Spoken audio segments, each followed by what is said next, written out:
Sementara itu, Kementerian Perhubungan menggandeng Komite Nasional Keselamatan Transportasi KNKT untuk menginvestigasi penyebab pasti kecelakaan bus di Padang Panjang yang mengakibatkan 12 orang meninggal dunia. Pada tahap awal, penyidik melakukan pencocokan dokumen kendaraan dengan kondisi fisik bus.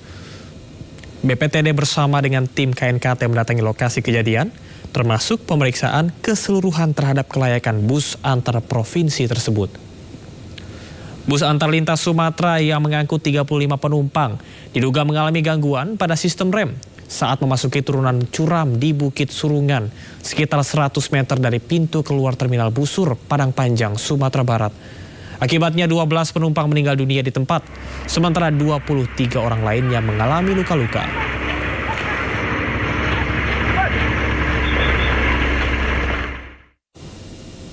Lagi-lagi dugaan remblong menjadi penyebab peristiwa ini. Dua kecelakaan maut tersebut menggugah kesadaran akan pentingnya pengawasan kelaikan kendaraan, kecakapan berkendara, serta infrastruktur jalan. Langsung saja kita akan bahas bersama dengan para narasumber, Senior Investigator KNKT Ahmad Wildan dan juga Wakil Ketua Umum Masyarakat Transportasi Indonesia, Joko Setiowarno. Halo, selamat malam Pak Joko dan juga Pak Wildan.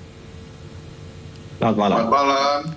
Baik, saya akan ke Pak Wildan terlebih dahulu. Pak Wildan melihat adanya dua kecelakaan hanya berselang 1 hari. Apa temuan-temuan yang seharusnya menjadi fokus untuk bisa menjadi pelajaran untuk kita semua?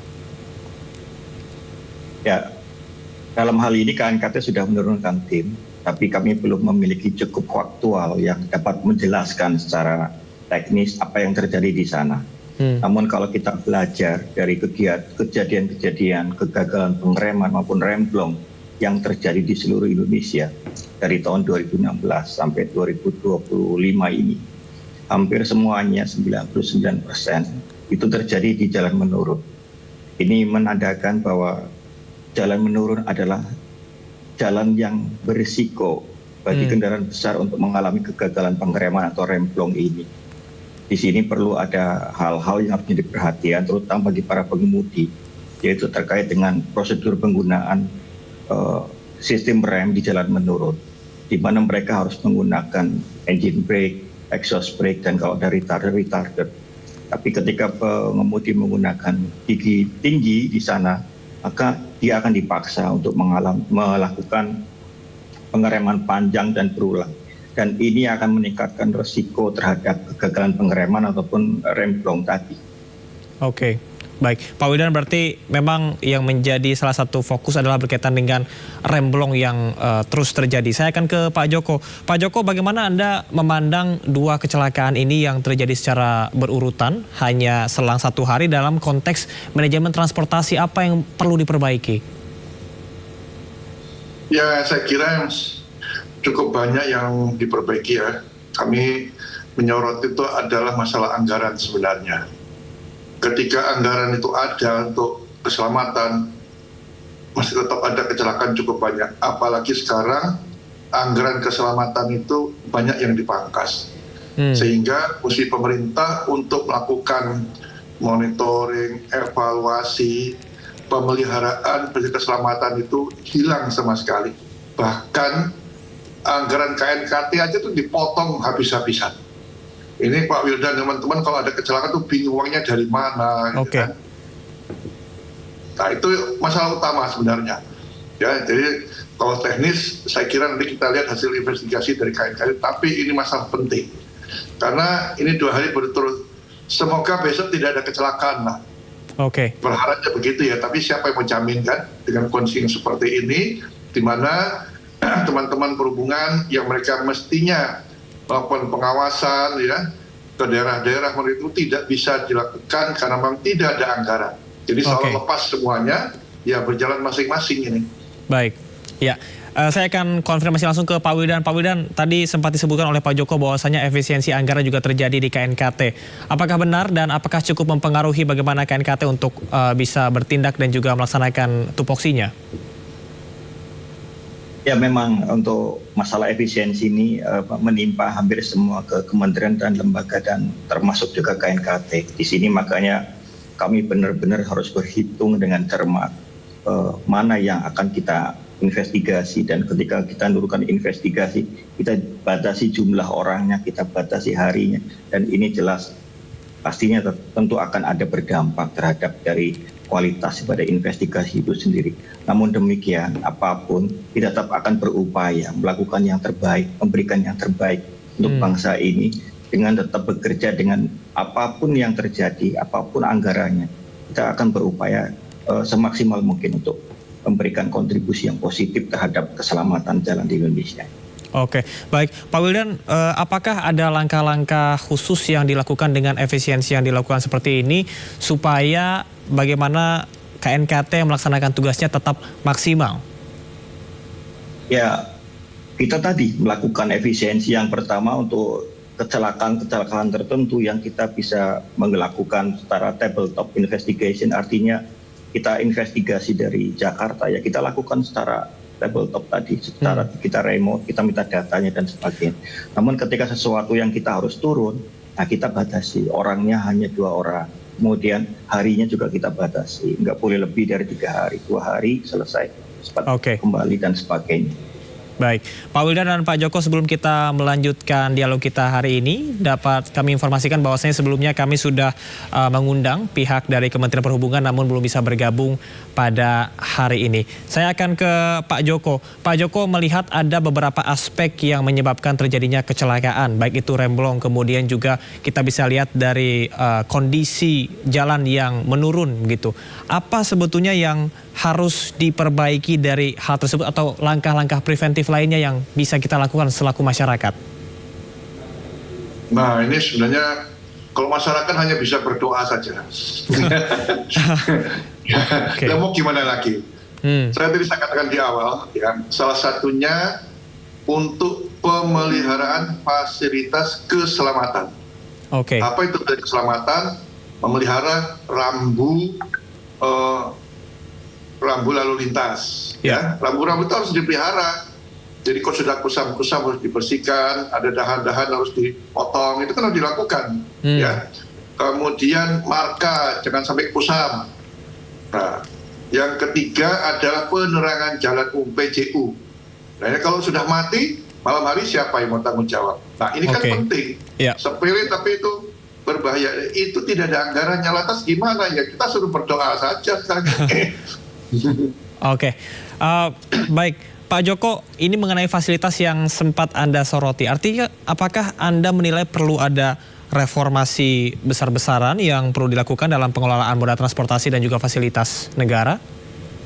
Ya, yang jelas itu dari awal, sejak awal tahun kami sudah ingatkan, jangan dipotong anggaran untuk keselamatan. Ya, itu penting kata kuncinya. Ya. Kemudian Direktorat Keselamatan diaktifkan kembali, karena Direktorat itulah yang melakukan nantinya selain ada riset, kemudian sosialisasi dan sebagainya. Tapi ini kan tidak ada, ya.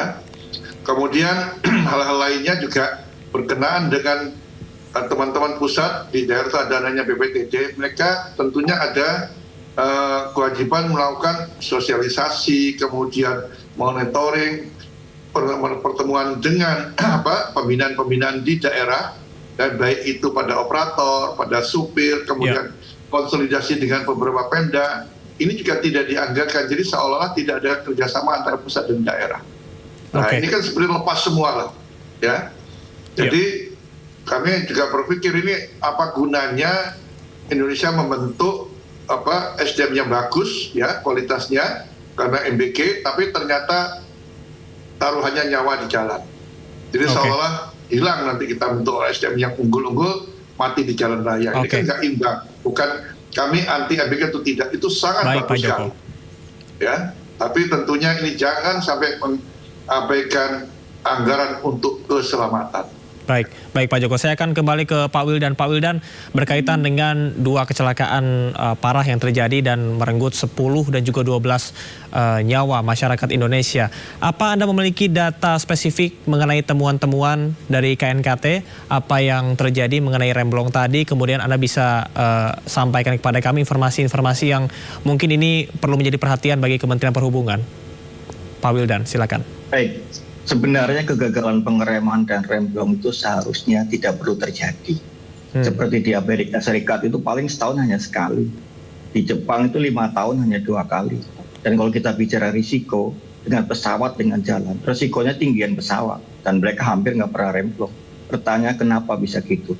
Karena semuanya, baik pilot, pengemudi truk di Amerika, pengemudi truk dan bus di Jepang, semuanya diajari prosedur caranya melalui jalan menurun. Jalan menurun di semua negara semua banyak. Pertanyaannya di Indonesia, semua pengemudi kita itu belajar atau tidak? Nggak ada yang mengajari secara terstruktur dan sistematis.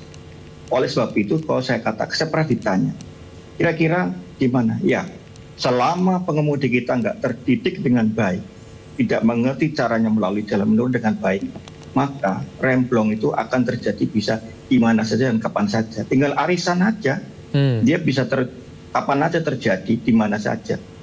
Kalau kita mau kendalikan hazardnya dengan membuat edukasi yang benar, dengan sekolah pengemudi yang benar, dengan sertifikasi pengemudi yang benar terhadap pengemudi bus dan truk, maka itu akan bisa dieliminasi dengan cepat, seperti halnya di negara-negara lain. Setahun hanya sekali loh. Kita ribuan Pak setahun.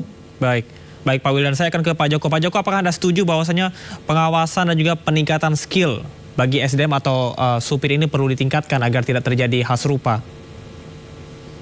Sangat setuju sekali ya. Karena apapun hebatnya orang manusia itu, dia perlu ya minimal setahun atau sekali atau 2 kali, minimal 1 kali lah ada refreshing lah ya bagi pengemudi. Tapi kembali lagi, lah uangnya dari mana? Dihilangkan semua. Sudah refreshing aja masih terjadi, apalagi tidak ada sama sekali ya. Belum lagi kita bicara upah standar pengemudi sangat rendah sekali. Nanti mereka sudah di refreshing, dapat sertifikat, ternyata pendapatannya rendah, itu juga tidak maksimal. Artinya sekarang kita lihat pemerintah akan punya target 2026 zero odol. Ya kita apresiasi lah. Ya, meskipun di situ masih ada kekurangannya. Jangan lupa angkutan barang ya, itu punglinya luar biasa. Mulai baju seragam sampai tidak pakai baju. Itu harus masuk programnya AHY. Ya, bagaimana memberantas pungli. Ya, baik. Pak Joko, tadi Anda sempat singgung mengenai refreshing. Apakah refreshing itu tanggung jawab dari pemerintah atau pengusaha otobus atau seperti apa, Pak Joko? Mungkin banyak masyarakat awam yang belum tahu. Ya, tentunya itu pemerintah juga, gitu kan. Tadi Pak Wildan sudah bilang ya. Karena ini adalah bagaimana melakukan pembinaan teknis lah ya. Nah, itu dilakukan oleh pemerintah dan itu kan jumlahnya ribuan, sopir truk itu mungkin sekitar 4 ribuan itu ada ya. Nah sekarang jumlah sopir truk sudah makin berkurang, jadi yang terjadi di lapangan tuh mungkin kan skill mereka ya yang penting bisa injak pedal aja sudah, tapi pengetahuannya juga sangat minim gitu kan. Nah ini perlu dilakukan refreshing juga terhadap mereka itu. Baik, saya akan ke Pak Wildan. Pak Wildan, berkaitan dengan kecakapan pengemudi. Bagaimana sejauh ini peningkatan dari kecakapan pengemudi yang dilakukan oleh pemerintah Indonesia, termasuk dari segi pengawasannya? Ya, sebenarnya kami belum melihat suatu upaya yang terstruktur, sistematis dan masif. Jadi hasil temuan-temuan kami, finding kami adalah hampir semuanya bus dan truk yang mengalami remblong di jalan menurun itu semuanya menggunakan gigi tinggi. Mereka tidak memanfaatkan engine brake, mereka nggak memanfaatkan exhaust brake. Artinya pengetahuan knowledge ini yang jadi titik pangkal, dan ketika kami cek ternyata hal itu juga tidak ada di dalam mekanisme pengambilan SIM P1 maupun P2. Ketika kami cek ke pelatihan-pelatihan itu juga nggak ada materi. Artinya kalau kita tanya kok bisa mereka nggak tahu, ya pertanyaannya siapa yang mengajari? Di SIM P1 P2 juga nggak ada materi itu, di materi-materi pelatihan juga nggak ada. Nah ini yang harus kita gerakan bersama. Ini menjadi materi-materi utama agar mereka bisa paham bagaimana cara melaluinya. Tadi saya katakan, pilot, kenapa mereka nggak pernah remblong? Karena setiap mereka melakukan recurrent atau pengulangan atau refreshing tadi disampaikan Pak Joko, mereka tuh diajari caranya landing. Jadi bagaimana mereka, walaupun mereka udah berkali-kali terbang, tapi mereka tetap diingatkan gimana caranya landing, memanfaatkan namanya reverse thrust dan sebagainya. Oke, baik, terakhir mungkin kepada Pak Joko. Pak Joko, apakah ini sebetulnya harus ada perbaikan dari regulasi fundamental dan juga sistem yang dilakukan supaya skill dari para pengemudi ini betul-betul bisa diperhatikan, tidak hanya sekedar memiliki SIM B atau SIM C? Ya, itu tadi. SIM itu kan membutuhkan kecakapan, ya, keahlian, bukan jual beli seperti sekarang ini. Pengambilan SIM itu harus dilakukan reformasi. Mahasiswa saya itu kalau saya tanya, nggak satu pun ikut tes itu dapat SIM-nya 2, Pak. Ya, ini terbuka aja. Itu polisi harus melakukan reformasi. Artinya minimal kalau SIM itu ya dia mengalami lah proses ujian dan sebagainya. Diberikan. Ini kan belum apa-apa sudah dapat. Seperti orang punya KTP ini butuh skill gitu kan. Tadi untuk merefresh juga butuh rutinitas. Nah, anggarannya dari mana kalau nggak dianggarkan kan tidak bisa juga. Jadi apa butuh anggaran gitu loh. Baik, ya, terima kasih kepada Pak Wildan dan juga Pak Joko atas informasinya, dan kita harapkan bahwa adanya transformasi yang seperti Anda sampaikan tentunya untuk keselamatan masyarakat. Terima kasih Senior Investigator KNKT Ahmad Wildan dan juga Wakil Ketua Umum Masyarakat Transportasi Indonesia Joko Setiowarno. Salam sehat, selamat melanjutkan aktivitas kembali. Terima kasih, selamat malam.